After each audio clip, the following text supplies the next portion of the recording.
Tombstone, Arizona Territory, July 1, 1887.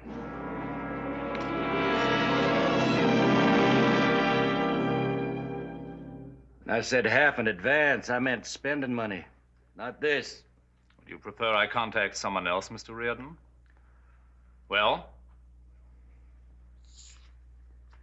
He'll be on a slab before dark tomorrow. Look, I know it ain't no business of mine, but what do you got against Hollister? Nothing at all. I hardly know the man. I merely wanted to find out what would happen if two such men as you and Sheriff Hollister met on even terms. You saying you want me to call him out gun to gun? Well, I'm not paying you $500 to shoot him in the back. As a matter of fact, you're missing a golden opportunity. I saw him downstairs in the lobby just now.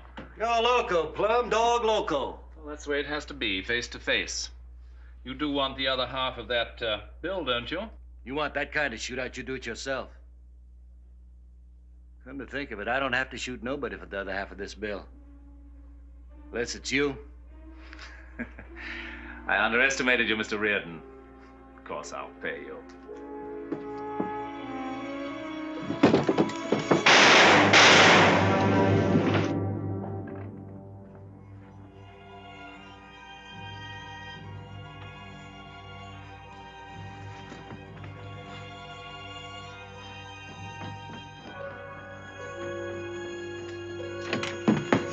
So I'm glad you came, Sheriff. I think I killed him. All right, get back to your rooms.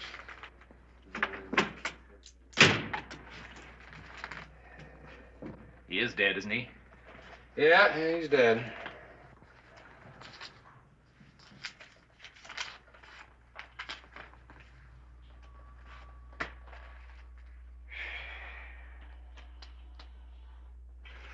Maybe you better tell me what happened. Well, he forced his way into my room at gunpoint and tried to rob me.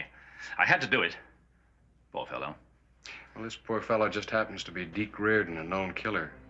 Could be you've done the territory a favor. Good heavens.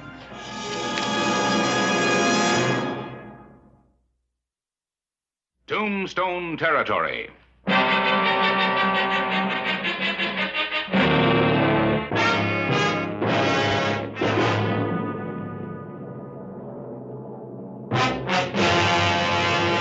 An actual account from the pages of my newspaper, the Tombstone Epitaph. This is the way it happened, in the town too tough to die.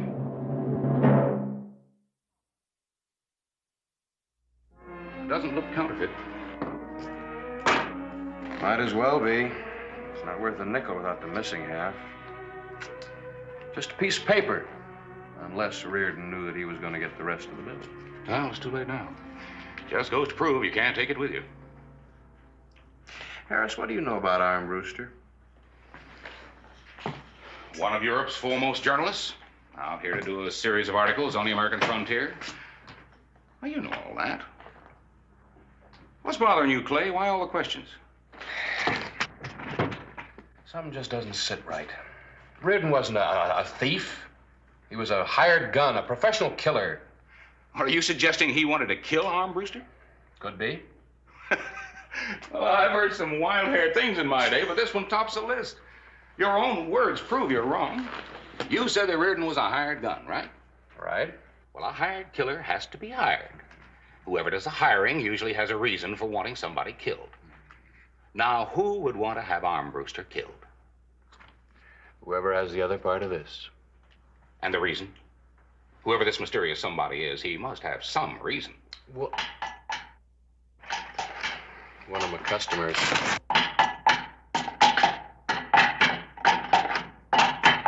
All right. That judge said I was supposed to hang, Sheriff, not starve to death. All right, anything special you want? Yeah, a hacksaw and a gun. Will you settle for a steak? Chicken? Fried chicken? Fried chicken. Harlan, Yeah, he's hungry. when are you taking him up to Prescott? In the morning. Harris, will you do me a favor? Will you talk to Armbruster, kind of feel him out? If somebody has ill will against him, he'll know who. Yeah, I'll talk to him. I'll take him to dinner tonight, and I'll ask him if he knows who wants him dead for $500.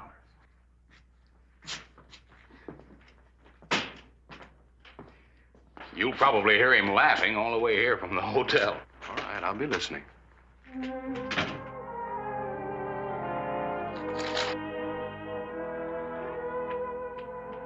Thank you. That'll be all.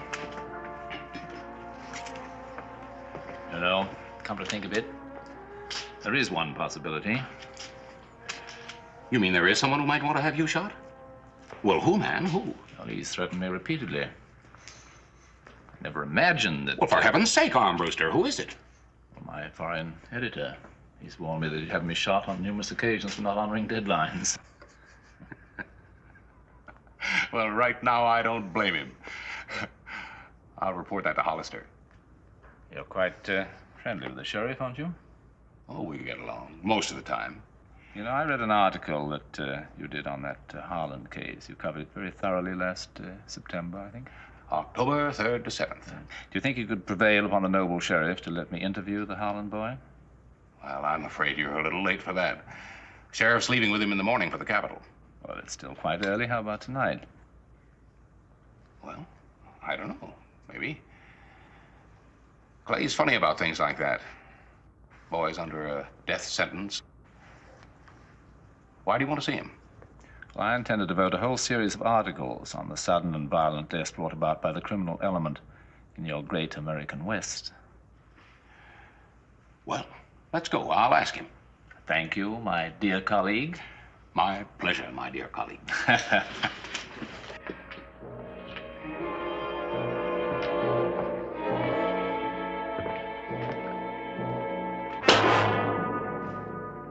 Well, the first couple of times, it's kind of scary, I guess.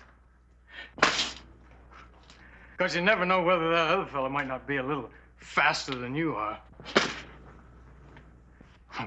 But then after a while, all that scariness just goes away. Gets real easy. Gets to be just like it was nothing. Nothing at all. And I could take any of them without even trying to, because I was top gun. You hear me, mister? Top gun. Nobody in this whole world can take Danny Harlan. Nobody. It wasn't the money, was it, Harlan? You would have been the same without money, wouldn't you?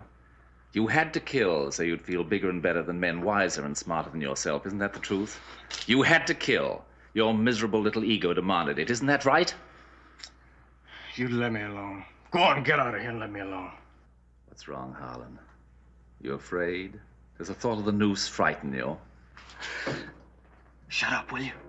Will you just get out and shut up? Don't whisper, Harlan. You're tough. You're a killer. People fear you. A man like you should roar, not whisper. You're a tiger, Harlan. You were a tiger when you were killing other men. Are you going to die like a bleating lamb? I'll kill you! You hear me? I'll kill you! That's it, Harlan. A tiger. Not a bleating lamb who's terrified of the butcher's steel. Die as you lived, Harlan, and 3 million people will read about your death and remember. Don't disappoint them, Harlan. Don't let them realize you were really a terrified sheep at heart who masqueraded as a tiger. We must help them believe what we want them to believe, Harlan. Don't let them down. Don't let them down.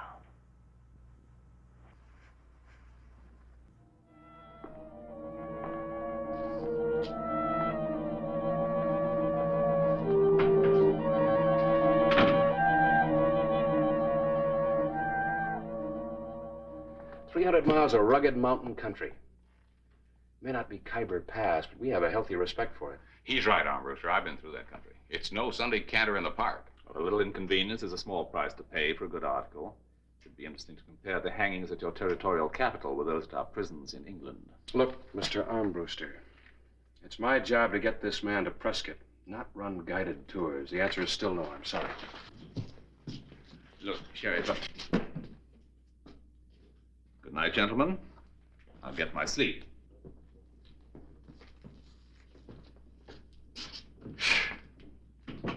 Newspaper men.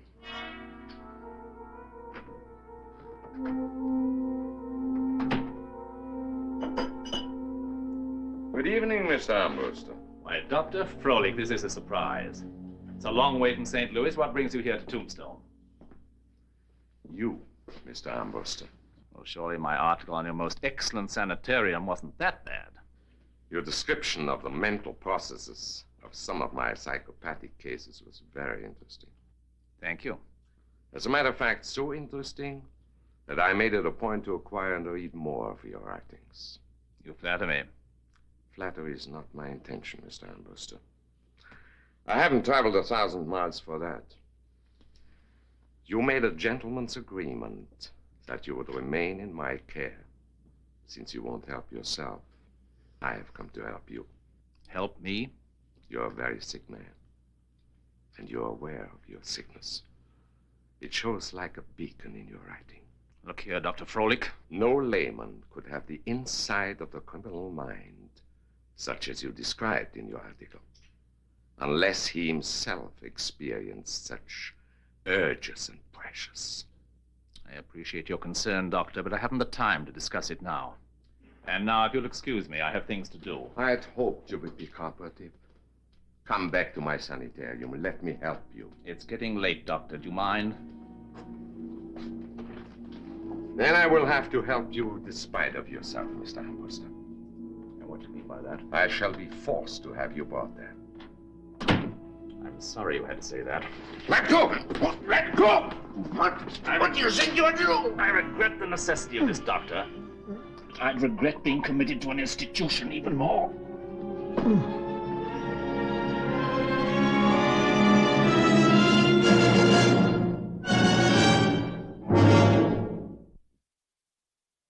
July 5, 1887.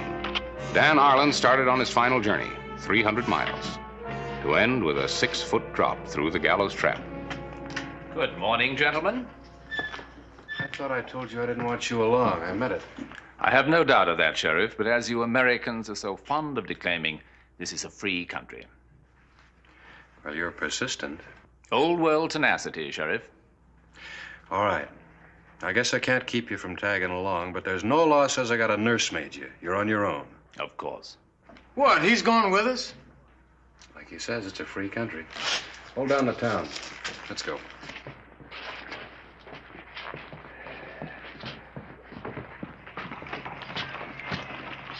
Well, have a good trip, men. I fully intend to. Oh, yeah. Swell trip.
Make it a little easier for you.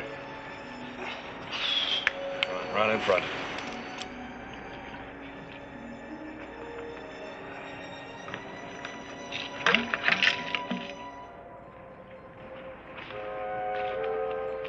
I told you I wasn't gonna nursemaid you, but you better save that.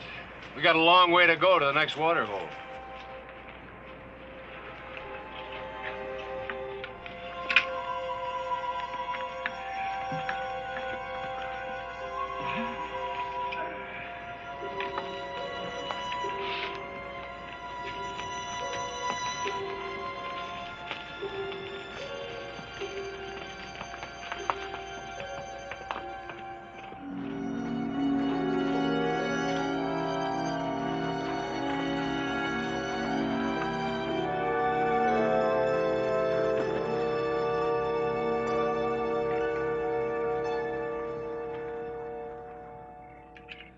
You know, there's no sensation in the world like bagging your first tiger.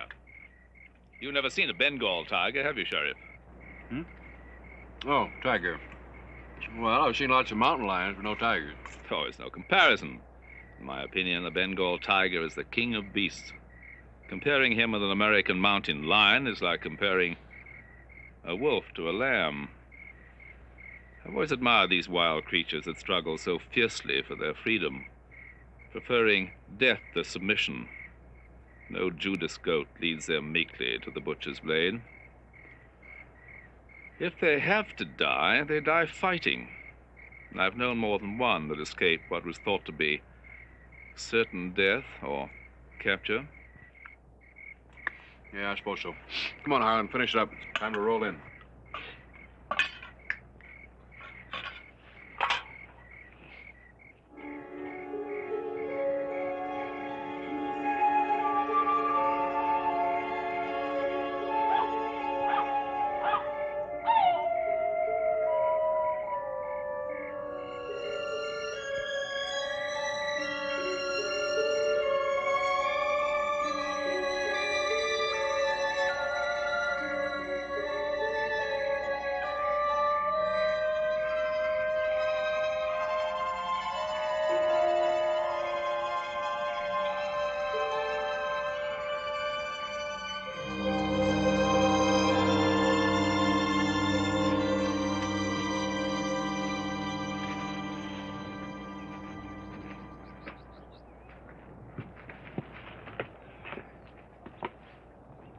See them anywhere? They can't have strayed very far. Yeah, over there. You get breakfast started while I round him up. Keep an eye on him. All right.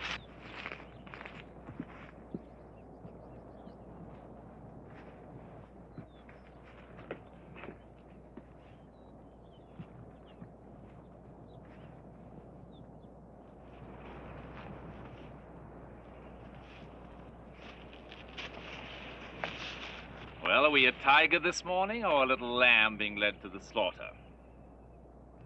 Speaking of tigers, they need claws, don't they? Well, I'm waiting for your answer. I ain't no stinking sheep, mister. You just let me get my hands on that gun, I'll show you what I am right off. I might do that, under certain conditions. You funning me. Maybe I ain't so smart, mister, but I ain't loco neither. You let me alone, you understand? You just let me alone. You stupid little swine, keep your mouth shut and listen. That's better. Much better.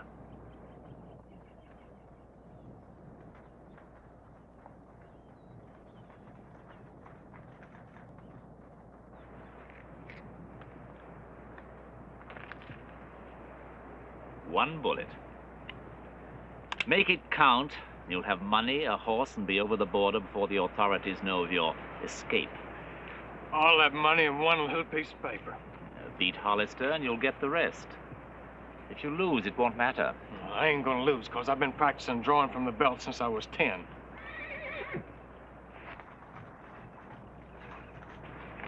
Here, take it. That one bullet must get Hollister if you want to escape the rope. Remember that. If he lives, nothing can save you. Well, he ain't gonna live. And you can bet on that. You might say I already have. Now make it look convincing. You're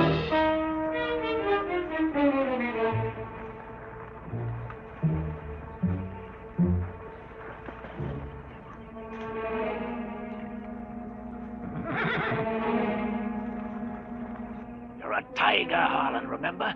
A tiger. Yeah, that's right. Tiger.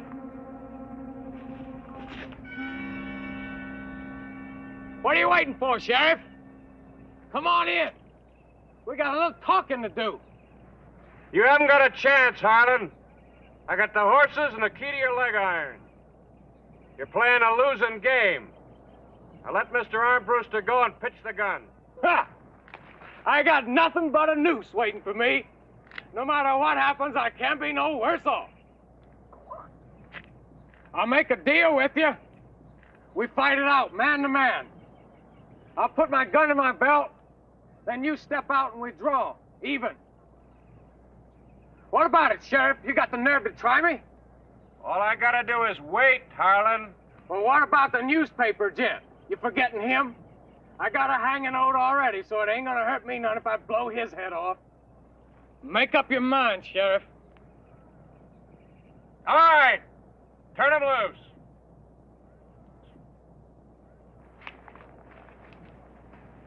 You let go of me, Sheriff. Harlan's gun in his belt. It's in his belt. All right. I'm coming out.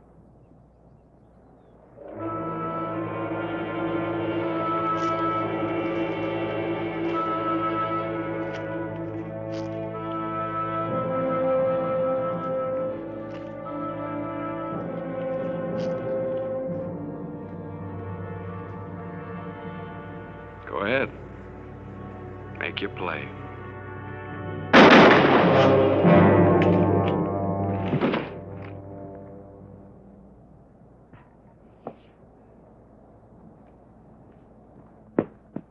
Is it bad?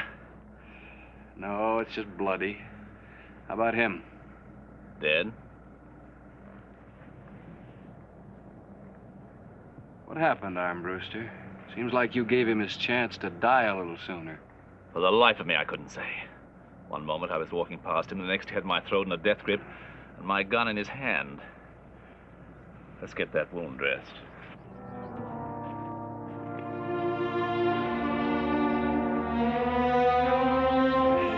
There's some bandages in my saddlebag.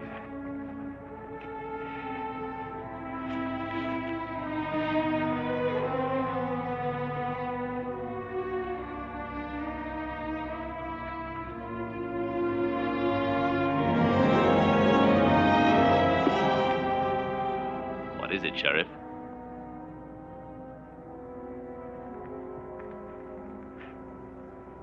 Who did you expect to get killed, Armbruster? Or didn't it matter to you? I'm afraid I don't follow your meaning. I wasn't altogether wrong about Reardon up in your hotel room, was I? Who was he supposed to kill to get this half? You, Sheriff. Nothing personal, of course. It was just a matter of observation, so that my writings could have that touch of realism for which they're so famous. You'd pay to have a man killed just so you could watch it and then write about it? Of course.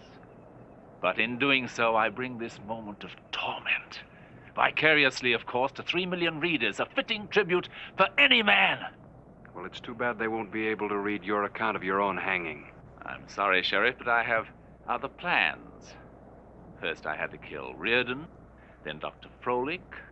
Dr. Froelich? Oh, yes, I'm sure his body's already been found in an alley in Tombstone. Now, Sheriff, it's your turn. I'll say goodbye.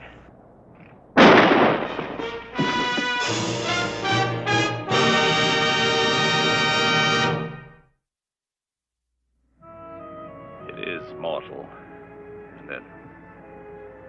I'd say so. All my talk about observation. If I'd been a true student of the West or of gunfighters, this would never have occurred. How do you figure? That other gun you wear, I thought it was just a spare, or perhaps for show. I standing with a revolver in my fist. I never could have believed you would have outdrawn me with your left hand. Well, it's my business. Yours was writing. Yes, and I had a great many things wrong, it seems. You know, I have no difficulty at all in speaking, and no great sensation of pain. Just a growing weariness. Not very much to write about, after all.